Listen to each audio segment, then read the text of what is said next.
क्या बात है, सीआईडी यहाँ? कहीं कोई परमिशन का पंगा तो नहीं है?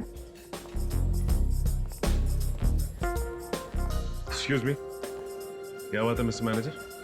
हमें देख के आप खुश नहीं हुए हैं? नहीं सर, ऐसी तो कोई बात नहीं है, पर आप लोग यहाँ और हमारे पास ड्रिंक्स की परमिशन है। और सर हमारे क्लब में तो इमोरल ह्यूमन ट्रैफिकिंग भी नहीं होती। ये सब कुछ हम जानते हैं मैनेजर साहब, लेकिन एक केस के सिलसिले में कुछ पूछताछ करनी थी आपसे। कैसी पूछताछ सर? कल आपके क्लब में एक ऑफिस पार्टी हुई थी, हमें उस पार्टी की गेस्ट लिस्ट देखनी है। Just minute sir.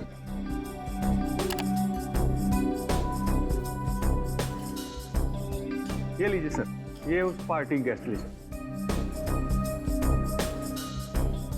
सर इस लिस्ट में एक नाम जाना पहचाना सा लग रहा है। कौन सा नाम? सर आलिया क्या, ताशा की रूममेट? मगर ताशा तो कह रही थी कि आलिया फिलहाल छुट्टियां मनाने शहर से बाहर गई हुई है, मनाली में। बड़ी हो सकता है उसने हमसे झूठ बोला। ये देखो, आलिया के नाम के सामने ये लैंडलाइन नंबर लिखा हुआ है। कहीं ये नंबर उसी जगह का तो नहीं है जहां पे ये तीनों साथ में रहती थी? लेकिन सर हमें उस घर में कोई लैंडलाइन फोन मिला ही नहीं। एक काम करो निखिल, इस नंबर पे जरा फोन लगाओ, देखो क्या पता चलता है।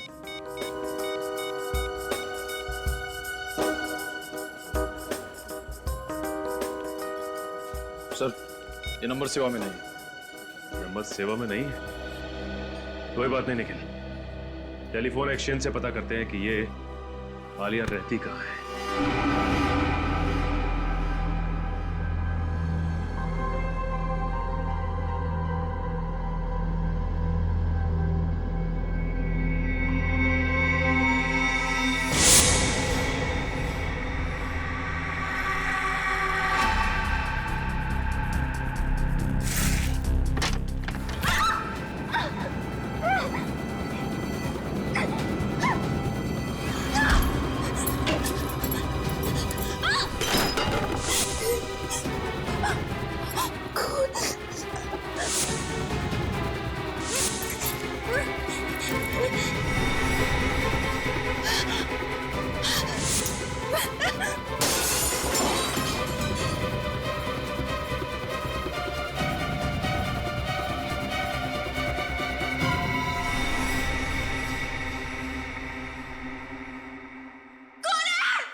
लगता है हमारे आने से पहले ही आलिया यहाँ से भाग गई, उसे हमारे आने की भनक लग गई होगी। लगता तो ऐसा ही है। बड़े आस पड़ोस में जाके पता करो इस आलिया के बारे में।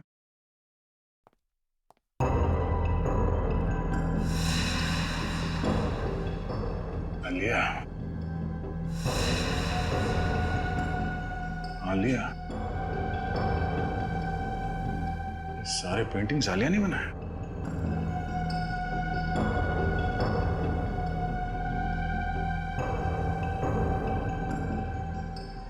सर बड़े, मैंने पड़ोस के मकान में रहने वाली एक औरत से पूछा, वो भी आलिया को नहीं जानती।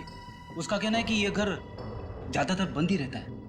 ओह, यहाँ भी कुछ नहीं मिला। आलिया की फोटो तक नहीं मिली यहाँ पे। एक बात समझ में नहीं आ रही है सर, अगर आलिया ताशा और मधु के साथ रहती थी तो फिर उसे इस घर की क्या जरूरत थी? तो क्या वो यहाँ पे पेंटिंग के लिए आती थी? और अगर आलिया यहाँ पे नहीं रहती थी तो उसने वहाँ नाइट क्लब के गेस्ट रजिस्टर में यहाँ इस घर का नंबर क्यों लिखा?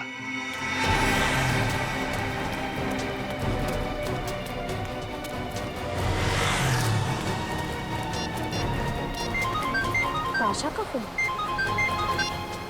हाँ ताशा, मुझे बहुत डर लग रहा है, कोई मुझे मार देखिए, आप डरिए मत। आप जहाँ पर हैं वहीं रुकिए, हम अभी पहुँच रहे हैं। हाँ, ठीक है।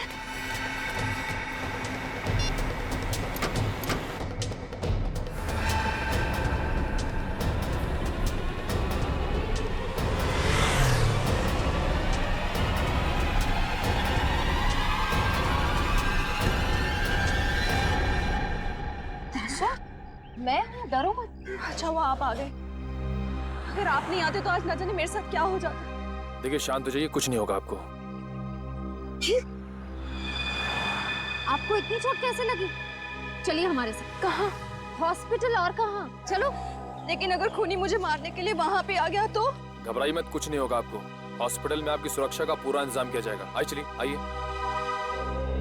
ड्रेसिंग का सामान लेके आओ। हेलो डॉक्टर साहब, ताशा की तबीयत कैसी है अब? इनकी हालत बहुत खराब थी, इसलिए पहले मैंने इनको नींद का इंजेक्शन दे दिया है। अब इनके घाव पर ड्रेसिंग करनी बाकी। मैं देख सकता हूँ? श्योर। Thank you.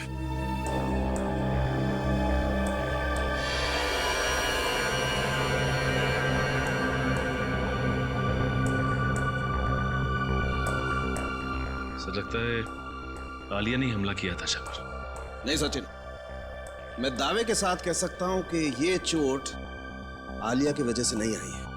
ये चोट ताशा को खुद की वजह से आई है।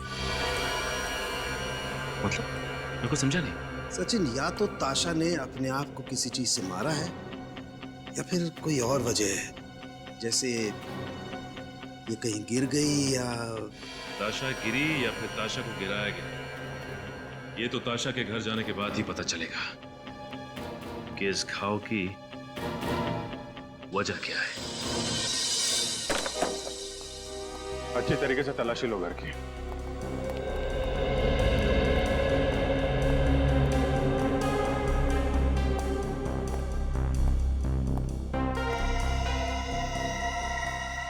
ये ताशा को पेंटिंग जमा करने का शौक था? Yes sir.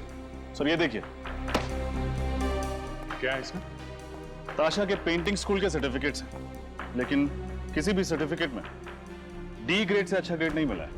इसका मतलब ताशा कुछ खास पेंटिंग्स नहीं बनाती थी। सर ताशा की मेडिकल रिपोर्ट्स और ये डॉक्टर का प्रिस्क्रिप्शन।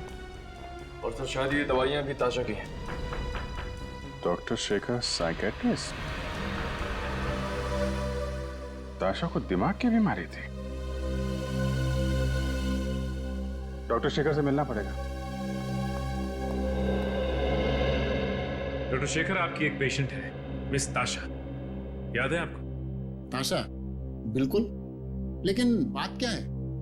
कुछ प्रॉब्लम है उसे? ऐसा ही कुछ समझ लीजिए डॉक्टर साहब। वैसे डॉक्टर साहब, ताशा को बीमारी क्या है? Split personality disorder. एक ही इंसान में दो रूप। पिछले 1 साल से मैं उसका इलाज कर रहा हूँ और बीच में उसकी हालत काफी अच्छी होने लगी थी, लेकिन क्या डॉक्टर साहब? पिछले 3 महीनों से उसका मानसिक संतुलन कुछ ज्यादा ही बिगड़ता जा रहा है। उसे फिर से दौरे पड़ने लगे हैं और वो अपने आप को आलिया समझने लगी है। क्या? आलिया? जी हाँ, ताशा का काल्पनिक रूप। क्या मतलब आलिया नाम की कोई लड़की है ही नहीं, ये ताशा की कल्पना है? जी हाँ। डॉक्टर साहब, आप कह रहे थे कि पिछले 3 महीनों से ताशा की हालत और भी खराब होती जा रही है, क्यों? यही तो मुझे भी समझ में नहीं आ रहा है, क्यों? क्योंकि ताशा पिछले 3 महीनों से वही दवाइयाँ खा रही है जो पिछले 1 साल से खाती आ रही है। तब तो डॉक्टर साहब ये भी मुमकिन है कि आप गलत दवाइयां देकर ताशा की बीमारी का फायदा उठा रहे हैं। भला मैं अपने पेशेंट के साथ ऐसा क्यों करूंगा? मैं डॉक्टर हूँ, कोई क्रिमिनल नहीं। डॉक्टर साहब, अगर आपकी दवाई खाकर ताशा की तबीयत खराब हुई है तो आपकी तबीयत खराब होने में भी ज्यादा वक्त नहीं लगेगा।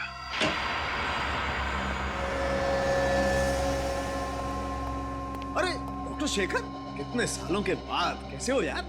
बहुत परेशान हूँ। क्यों, क्या हुआ? एसीपी को लगता है कि मैंने ही गलत दवाइयाँ ताशा को दी है। हमारे पास सबूत है सर। सबूत? हाँ सबूत, फ्रेडी।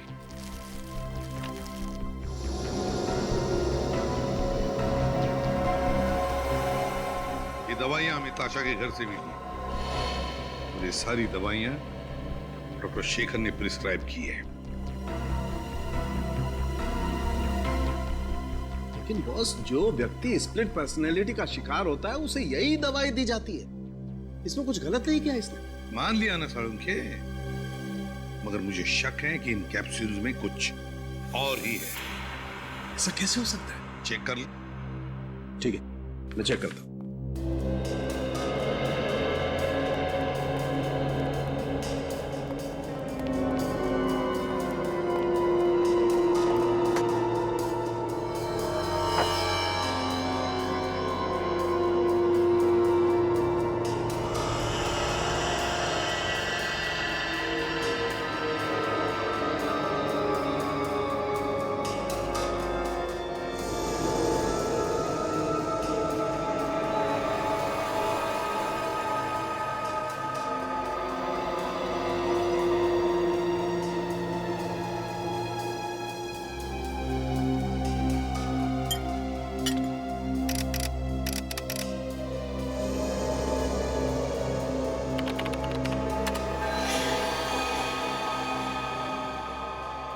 माय गॉड, ये तो हैवानियत है।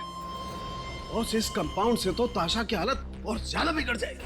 मतलब मेरा शक सही है? सालुंखे, मुझे नहीं मालूम इस कैप्सूल के अंदर की सही दवा को बदलकर ये दवाइयां किसने डाल दी।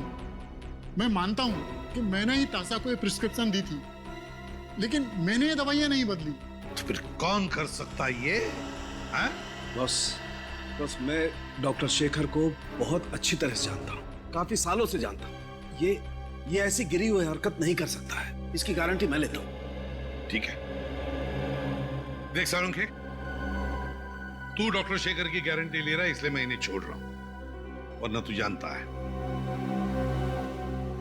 डॉक्टर शेखर जी, जब तक हमारी तहकीकात पूरी नहीं होती आप ये शहर छोड़कर कहीं नहीं जाओगे, प्लीज। जी। स्प्लिट पर्सनालिटी,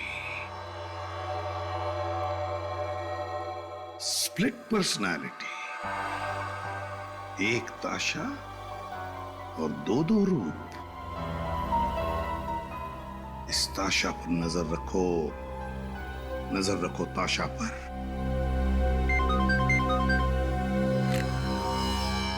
एसीपी प्रद्युमन, क्या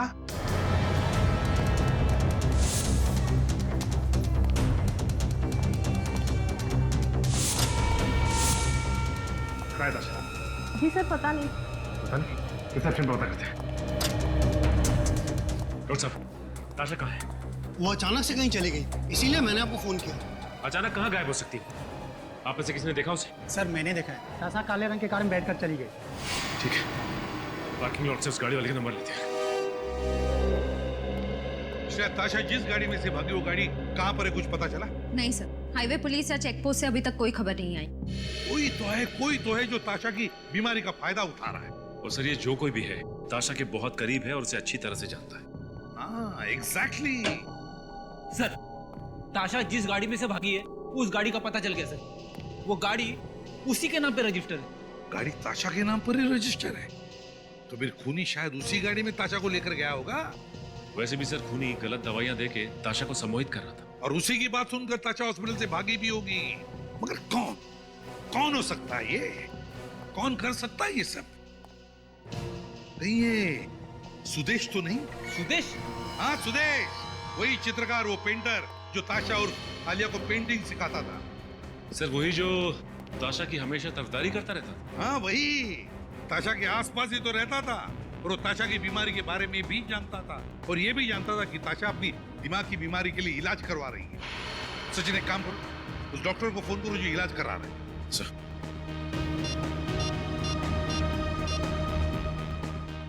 हेलो। हाँ डॉक्टर शेखर, मैं सीआईडी से इंस्पेक्टर सचिन बोल रहा हूँ।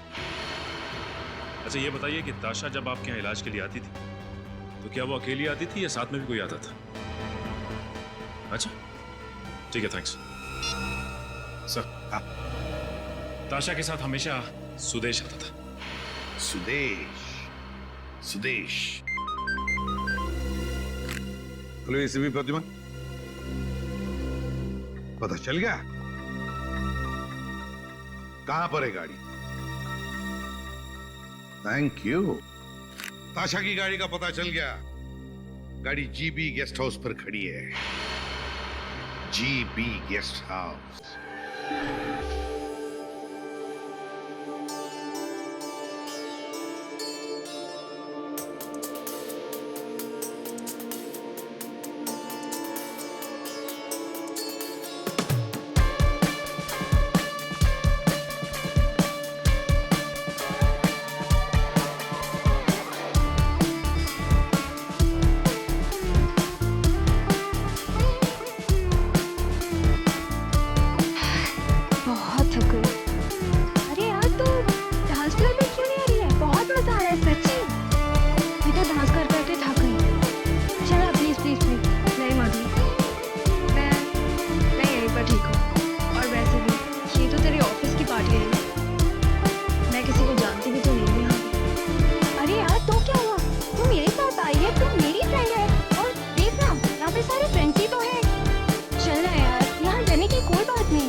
ये शोर शराबा पसंद ही नहीं।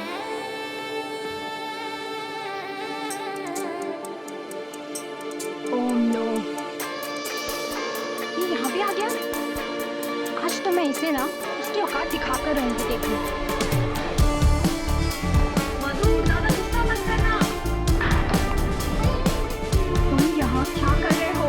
मधु प्लीज, मैं तुम्हारे बिना नहीं जी सकता। तुम मेरी जिंदगी हो मधु, अब तो मेरा विश्वास करो मधु। सॉरी नमित, लेकिन मैं तुमसे पहले भी कह चुकी हूँ कि अब हमारे बीच कुछ नहीं बचा। तुम प्लीज निकल जाओ यहाँ से। अगर तुमने मुझे अपनाया नहीं तो मैं तुम्हें मार दूंगा, या फिर अपने आप को। धमकी? तुम मुझे धमकी दे रहे हो? डरपोक, औकात क्या है तुम्हारी? हाँ, जो करना है तुम कर लो, लेकिन मैं तुमसे दोबारा रिश्ता नहीं जोड़ने वाली।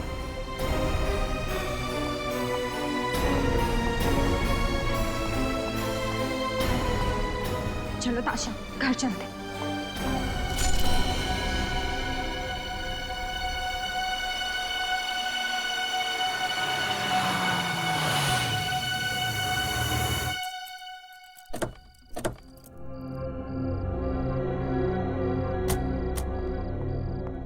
ये ले चाबी।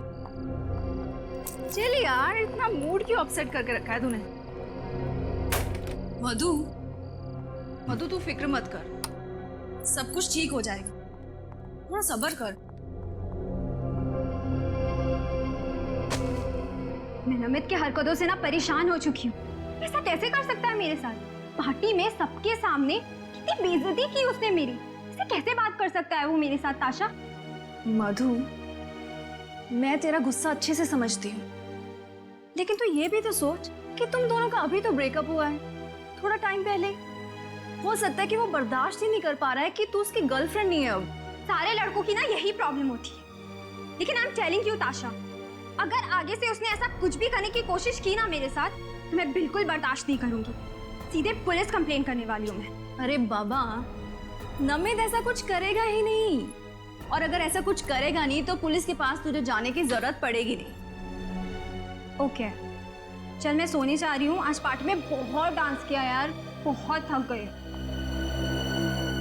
ताशा, हाँ, मुझे ना तुझसे कुछ बात करनी थी। तो बोल ना, रुक क्यों गई? अभी नहीं, अभी काफी रात हो चुकी है, कल बात करते हैं। कोई बात तुझे परेशान कर रही है ना? नहीं ताशा, परेशानी वाली कोई बात नहीं है, बस तुम्हारी पेंटिंग को लेके बात थी। कल सुबह बात करते हैं। चल, गुड नाइट। Good night.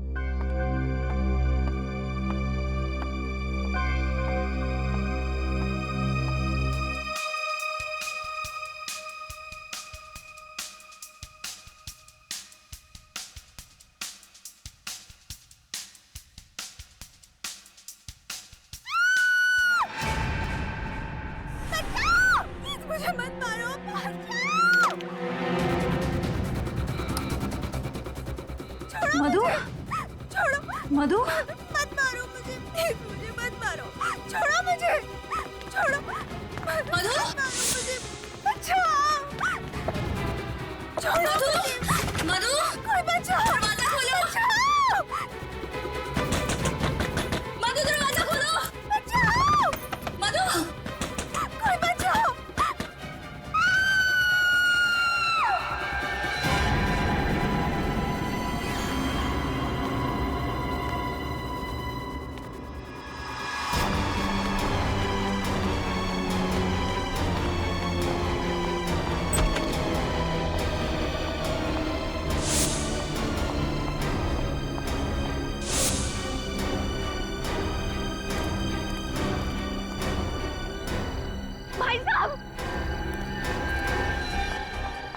भाई साहब क्या हुआ बहन जी, आप इतनी डरी हुई क्यों? प्लीज मेरी मदद कीजिए। मेरे घर में कोई घुसा है। कौन है, क्या हुआ? मुझे नहीं पता, मुझे बिल्कुल नहीं पता, लेकिन उसने मेरी सहेली को मार दिया। क्या, खून? प्लीज कुछ कीजिए प्लीज। हमें सीआईडी को फोन करना हुआ, वही ठीक रहेगा। Hello CID. कमरा ऊपर है, सब चौकन्ने रहना।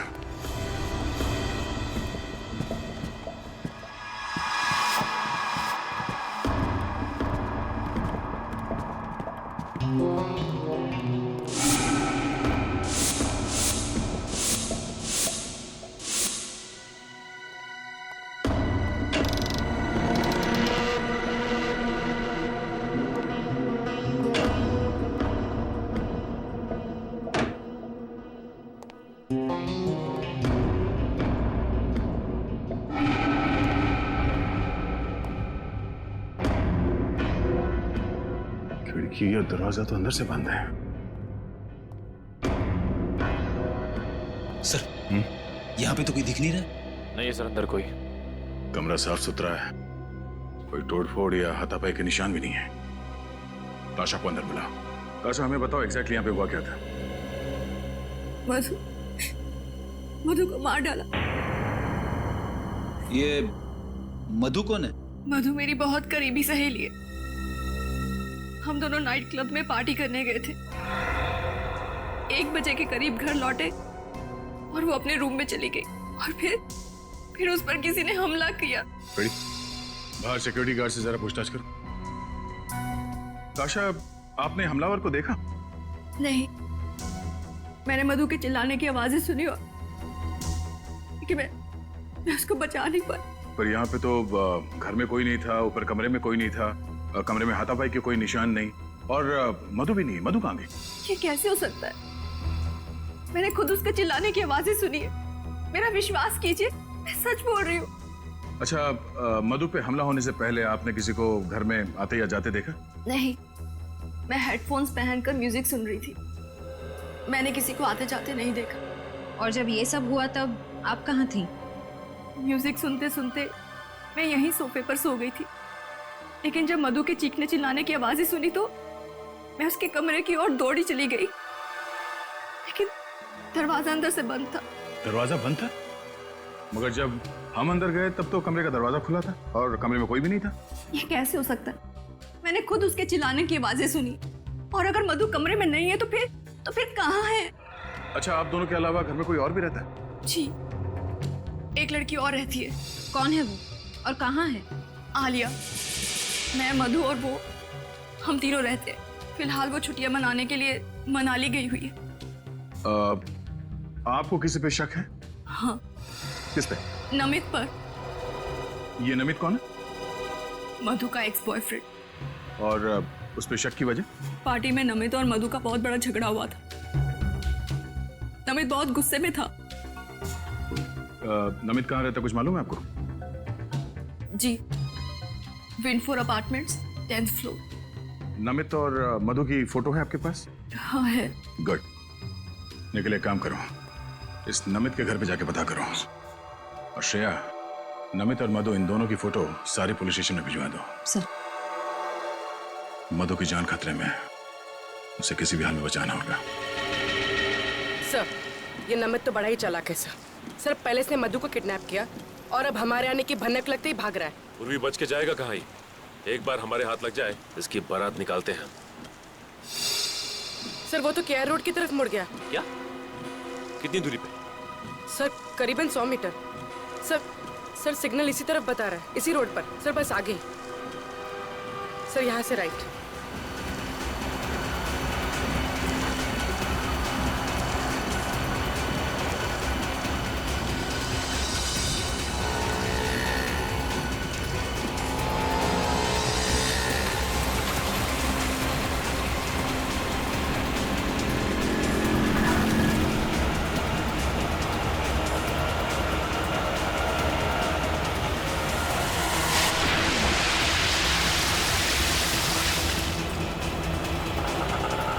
सर, नमित इसी रिक्शा में।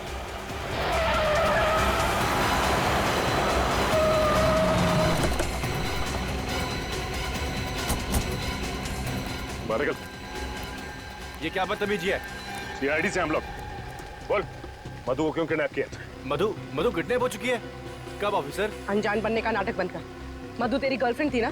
बता, कहाँ छुपा कर रखा उसे? हाँ मेरी गर्लफ्रेंड थी, लेकिन मैंने उसे किडनैप नहीं किया। तो फिर उसको पार्टी में चाकू दिखाकर धमकी क्यों दी तूने? बोल। हाँ लेकिन मेरा विश्वास करो, मैं उससे सच्चा प्यार करता हूँ। हमारे बीच कुछ गलतफहमी हुई थी। और इसी गलतफहमी की वजह से तूने उसे किडनैप कर लिया। बोल, कहाँ छिपा के रखा है उसे? और उसके घर क्यों गया था तू? हाँ मैं गया था, पिछले दरवाजे से गया था उसे समझाने के लिए, लेकिन वो घर पे नहीं थी। तो फिर चोरी से उसके घर में घुसने की क्या जरूरत है? पीछे के दरवाजे से? हाँ? क्योंकि ताशा मुझे पसंद नहीं करती है, इसके लिए मैं उसके सामने नहीं जाना चाहता था। तो ताशा ने तुझे देखा कैसे नहीं? घर के बाहर वो किसी आदमी से बात कर रही थी और मैं चुपके से निकल गया। मतलब तुम्हारे वहाँ जाने से पहले ही मधु गायब हो चुकी थी? हाँ सर, मैंने कुछ नहीं किया, मेरा यकीन करो। तो फिर तू भाग क्यों रहा था? मैं भाग नहीं रहा था, मैं तो मधु से मिलने नासिक जा रहा था, क्योंकि उसकी मम्मी डैडी नासिक में ही रहते हैं। आपको विश्वास न हो तो मेरे टिकट देख लीजिए सर।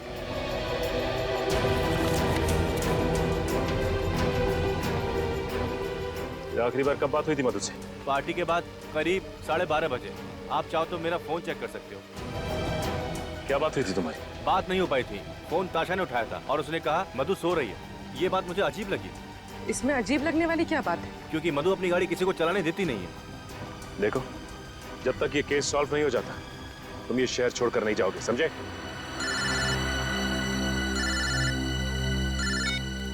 हेलो? हाँ,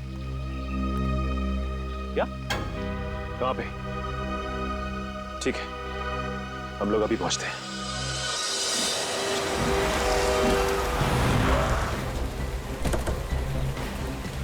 हेलो सर। आपने फोन किया था? जी सर।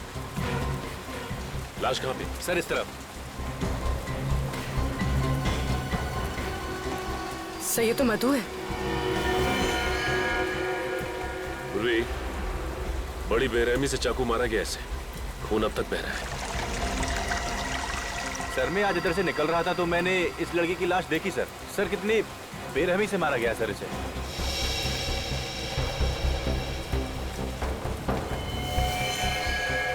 सर ये देखिए, सर झाड़ियों पर भी खून लगा हुआ है। हाँ। सर इसके शरीर पे कोई खरोच का निशान नहीं, इसका मतलब इसकी खूनी के साथ कोई हाथापाई नहीं हुई। हाँ पूर्वी, यही तो कमाल की बात है कि इसने अपने आप को बचाने की कोशिश क्यों नहीं की? कहीं भी कोई खरोच के निशान नजर नहीं आ रहे।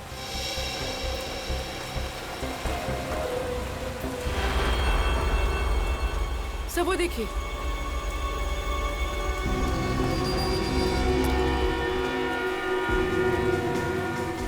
सर ये चाकू, सर इतना सारा खून बाहर और यहाँ पर ये चाकू मिला है, इसका मतलब इस लड़की को यहीं मारा गया है।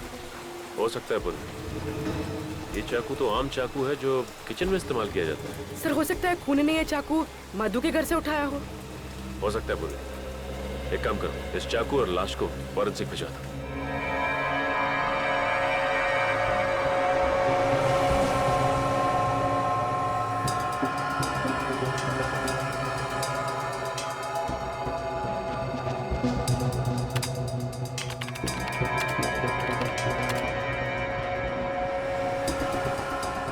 ओ, ये बात है। क्या बात है डॉक्टर साहब? रजत, जिस किसी ने भी इस मधु का खून किया है ना, वो इससे बहुत ज्यादा नफरत करता है। इतनी नफरत करता है कि इसे तड़पा तड़पा कर मारना चाहता है। हाँ सर, जिस बेरहमी से ये वार किया है उससे तो साफ मालूम पड़ता है कि खूनी कितना निर्दयी होगा। होगा नहीं श्रेया, होगी। क्या होगी? हाँ होगी।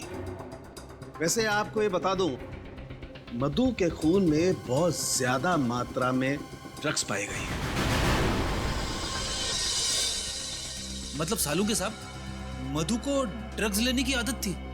लेकिन सर जब हमने मधु के दोस्तों से पूछताछ की तो उन्होंने कहा कि मधु को ऐसी कोई आदत नहीं थी। फिर तो एक ही गुंजाइश है, किसी ने धोखे से मधु के ड्रिंक्स में ड्रग्स मिला दिया।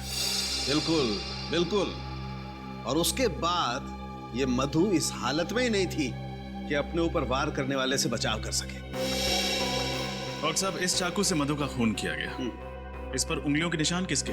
मुजरिम कौन है? गवाह भी वही, मुजरिम भी वही। क्या ताशा ने ही मधु का खून किया? ये कैसे हो सकता है सर? ताशा ने खुद हमें फोन करके बुलाया था। कैसे हो सकता है नहीं मालूम है, लेकिन इस चाकू से मधु का खून हुआ है और इस चाकू पर ताशा की ही उंगलियों के निशान है। मतलब ताशा ने हमसे झूठ कहा, अपने आप को बचाने के लिए भोलेपन का नाटक किया और इल्जाम लगा दिया नमित पर। लेकिन ताशा मधु का खून क्यों करेगी? इसका जवाब तो ताशा ही देगी, उसे देना ही होगा।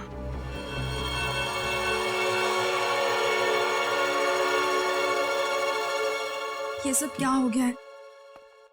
मधु को तो सब पसंद करते थे ना। सुदेश जी, मुझे नमित पर बहुत शक हो रहा है। इतना घिनौना काम उसके अलावा और कोई कर ही नहीं सकता। देखो, मधु के कातिल को पकड़ना सीआईडी की जिम्मेदारी है। तुम अपनी जिम्मेदारी पे ध्यान दो ना। आर्ट एग्जीबिशन को कामयाब करना तुम्हारी जिम्मेदारी है, उस पे कंसंट्रेट करो, समझी? अरे, आप लोग यहाँ? कुछ पता चला क्या? हाँ, थोड़ा बहुत पता चला है, बाकी आपसे जानना है। आपकी तारीफ? जी, ये मेरे आर्ट टीचर हैं, मिस्टर सुदेश। मुझे पेंटिंग सिखाते हैं। क्या नमित पकड़ा गया? क्या उसने मान लिया कि मधु का खून उसने किया है? अब तो नाटक बंद कीजिए ताशा। हमें पता चल गया है कि मधु को आपने मारा है। खूनी नमित नहीं, आप हैं। वैसे मानना पड़ेगा, हमें गुमराह करने का प्लान अच्छा बनाया था आपने। खुद खून किया और खुद फोन करके हमें बुला लिया ताकि किसी को आप पे शक ना हो। ये झूठा इल्जाम है। भला ताशा मधु का खून क्यों करेगी? और मधु से ताशा की दुश्मनी क्या है? दुश्मनी की वजह तो ताशा ही बताएंगे। अब चुप रहने से कोई फायदा नहीं है ताशा जी। बताइए, क्यों मारा आपने अपनी सहेली को? मुझे यकीन नहीं हो रहा है। आप लोग मुझ पर शक कर रहे हैं। ठोस सबूत है हमारे पास। निखिल, ये वही चाकू है जिससे मधु जी का खून हुआ है। इस पर आपकी, ताशा जी, आपकी उंगलियों के निशान हैं। ये कैसे हो सकता है? मैं क्यों मारूंगी मधु को? आपको हमारे साथ सीआईडी ब्यूरो चलना पड़ेगा। बताओ ताशा, क्यों मारा तुमने मधु को? मैं कितनी बार कह चुकी हूँ आपसे, मैंने मधु को नहीं मारा है। मैं सच कह रही हूँ। ठीक है, अभी पता चल जाएगा तुम सच बोल रही हो या झूठ। श्रेया, चलिए। ये सब क्या है? ये आप लोग क्या कर रहे हैं मेरे साथ? आपका सच कितना सच है ये पता लगा रहे हैं। बैठिए।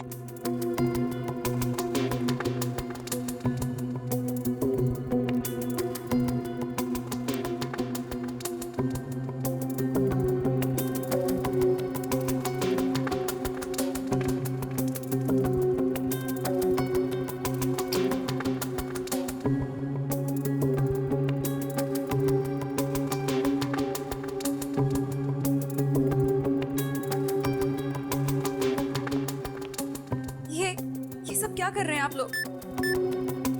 ताशा, हम तुम्हारी पॉलीग्राफ टेस्ट करेंगे। इस टेस्ट से सच और झूठ का फर्क पता चलता है।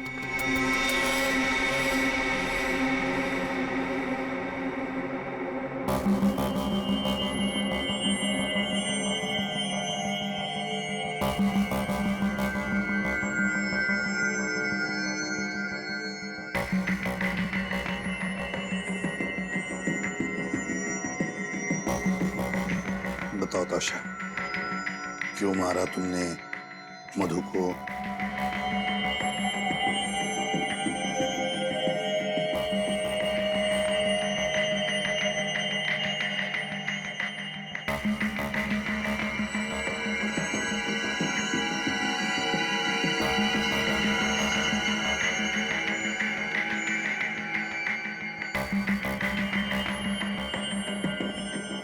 क्या तुमने वाकई मधु को नहीं मारा? मारा या नहीं मारा?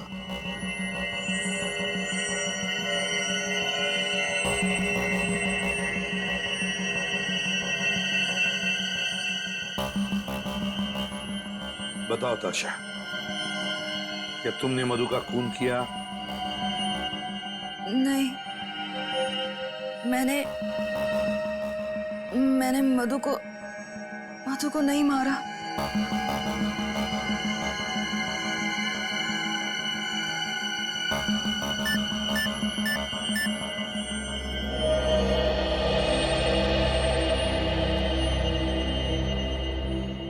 आश्रय, सर, ताशा सच बोल रही है। जाने दो इसे। सर, इस टेस्ट ने तो और भी उलझा दिया। अब क्या करें? हाँ सर, अजीब बात है, सारे सबूत इसके खिलाफ है, फिर भी ये बेकसूर है। ये कैसे हो सकता है सर? सचिन, कॉलोनी के वॉचमैन ने बताया कि ये दोनों मतलब ताशा और मधु रात के 1 बजे एक साथ लौटी। हाँ सर, और ताशा ने हमें तकरीबन 1:30 बजे फोन किया। एग्जैक्टली। मतलब सर, ताशा के पास सिर्फ आधे घंटे थे मधु का खून करके वापस आने के लिए। ताशा ने फोन किया हमें रात के 1:30 बजे। अब मधु की लाश जहां पर मिली है वो ताशा के घर से 20 मिनट की दूरी पर मिली। तो आने जाने में ताशा को आने जाने में 40 मिनट लगने चाहिए। ये आने जाने में 40 मिनट? तो फिर सर, आधे घंटे में ताशा ने अपने घर से फोन कैसे किया होगा? एग्जैक्टली, आधे घंटे में फोन कैसे किया होगा, है ना?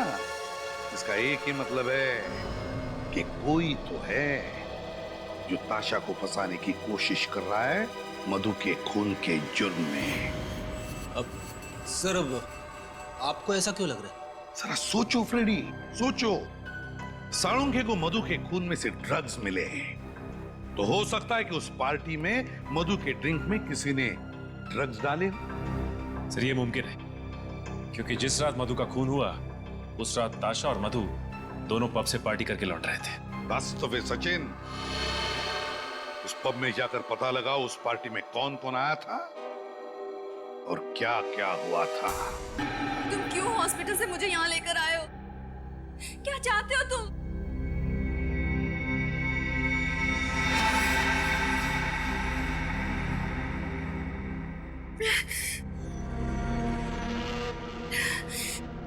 मेरा सर दुख रहा है, मुझे मेरी दवा चाहिए,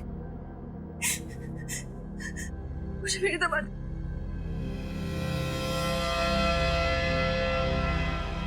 मेरी दवा, मेरी दवा।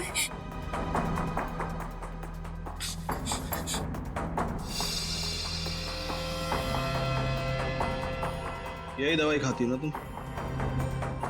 लेकिन आज तुम्हें ये गोली नहीं मिलेगी। आज मैं तुम्हें दूसरी गोली दूंगा।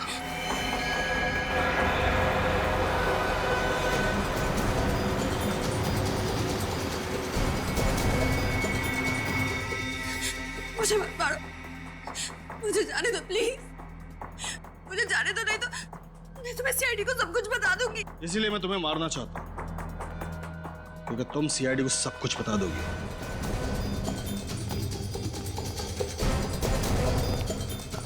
कहाँ है? इस कमरे में से। वैसे तुम मेरे लिए वो सोने का अंडा देने वाली मुर्गी हो जिसे मैं मारना तो नहीं चाहता, लेकिन तुम अब मेरे लिए खतरा बन चुकी हो और मैं खतरे में जीने का आदी नहीं हूं। तो अब जेल में जीने की आदत डाल लो, क्योंकि अब वही तुम्हारा ठिकाना है। ना ना ना इंस्पेक्टर, ये कदम भी आगे बढ़ाए ना तो ताशा की खोपड़ी में गोली डाल दूंगा। ताशा को तो हम बचा लेंगे, तुम अपनी सोचो। मेरी जीवन रेखा बहुत लंबी इंस्पेक्टर, तुम क्या तुम्हारे बच्चे मुझे नहीं पकड़ पाएंगे। और गोली नहीं, छोड़ो उसे। आगे मत बढ़ना इंस्पेक्टर, वही खड़े रहो, वही खड़े रहो, मैं गोली मार दूं इसके। तुम गलत कर रहे हो, तुम जा नहीं सकते यहाँ से। वही खड़े रहो इंस्पेक्टर। जाने दो, जाने दो, जाने दो प्लीज।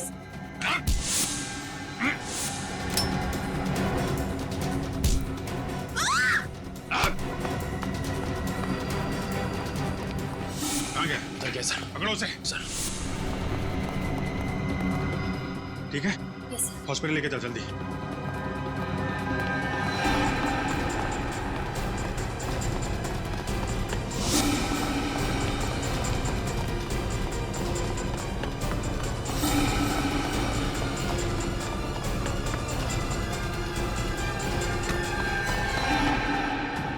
कहाँ भाग रहे हैं?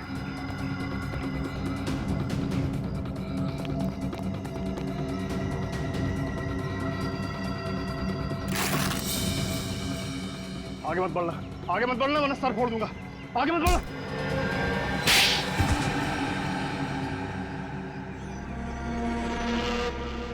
क्यों मारा मधु को तुमने? क्योंकि वो मेरा राज जान गई थी। कैसा राज? यही कि मैंने ताशा की दवाई बदल दी थी, जिससे उसकी बीमारी कम नहीं होगी बल्कि और बढ़ेगी।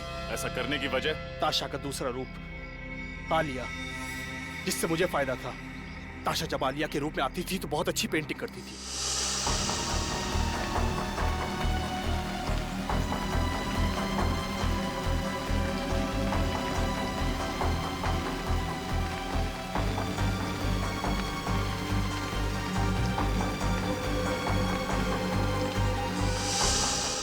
जिसे मैं बेचकर लाखों रुपया कमाता था। ताशा को स्प्लिट पर्सनालिटी की बीमारी है, ये तुम्हें कैसे पता चला?